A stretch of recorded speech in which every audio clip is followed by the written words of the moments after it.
Hi friends! ఇవాళ చాలా టేస్టీగా, కలర్‌ఫుల్‌గా, ఎంతో హెల్తీ అయిన మిక్స్డ్ వెజిటబుల్ కర్రీ చేయబోతున్నాం. దీనికి క్యారెట్, క్యాప్సికము, బీన్స్ బీన్స్ తీసుకున్నాం. గోబీ ఫ్లవర్ తీసుకున్నాము. అలాగే మనం టమోటా ఒక 2 టమోటా తీసుకోవాలి.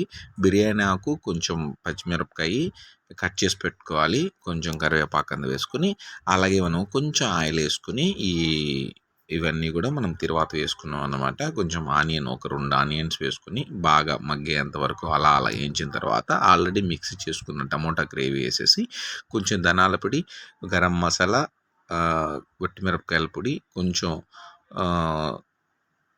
కస్తూరి మేతి వేసుకొని బాగా కలుపుకున్న తర్వాత ఆల్రెడీ ఉడికిన మిక్స్డ్ వెజిటేబుల్ వేసుకొని కొంచెం సాల్ట్ రుచికి తగినంత వేసుకుంటే ఇది చపాతీలకి కానీ అన్నంలోకి కానీ భలే బాగుంటుంది. ఒట్టితే తినాలనిపిస్తుంది చూస్తూ ఉంటే. చాలా హెల్తీ అనమాట. ఒకసారి ట్రై చేయండి, లైక్ చేయండి, కామెంట్ చేయండి.